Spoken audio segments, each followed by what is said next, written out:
Do'stlar, assalomu alaykum. Yana bir bor. Mana yuk topib keldik. Ozroqgina vaqt bo'ldi. Bir videoga olishga majbur bo'ldim. Keling, videoni nimadan boshlashni bilmadim-da. Mana misol hozir mana patrixonaga to'xtadik-da, mana shu patrini oldik do'stim. Biz musulmon xalqimizda bizda o'rnak olish kerak.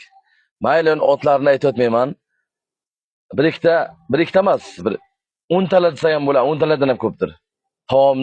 Taomni yemayapti-da. O'zbek xalqimizda, musulmon xalqimizda juda sha'nini bulg'ayapti do'stlar. Shuni bilaman. Ikki qayirib turib yeb berishdi.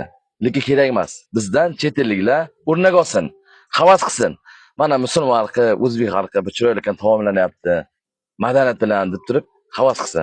Buni har bitta ishimizni, har bitta qadamlarimizni erta kelajakda u dunyoga bo'lgandan keyin hammasining javobi bor. Qarang-da, endi bir misol keltiraylik.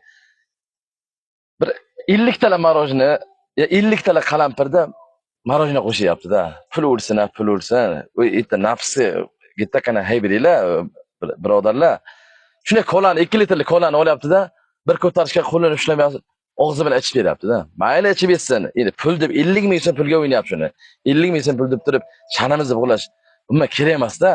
Hurmatli podpischilar. Yana ko'ryapmiz endi. Gapirsa gap ko'payib ketaveradi. Nima demoqchiman? Bir chiroylikgina akkuratni bizlardan o'rnak olsin. Boshqa davlatlar, boshqa xalqlar o'rnak olsin. Mana bir chiroylikgina taomni o'ziga yarasha ovqatlanish bor-da. Bir chiroyli madaniyat bilan.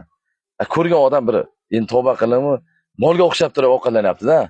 Mayli, xafa bo'lmanglar, ko'nglariga tegmasin. Lekinlik hamma narsani o'ziga yarasha chek-chegarasi bor. Hurmatli podpischilar, hurmatli tomoshabinlar. Shuni o'zlariga jo'natib qo'yasizlar. Mana bugun bu gettakana vaqtimiz qoluvdi. Xudo xolasa, ana shu kontentni qilaman deb bir haftalardan beri ko'nimga so'radim. Mana Xudo bugun ko'nimga berdi. Mana shu bugun ommaga chiqaraman. Ko'rishga davom eting.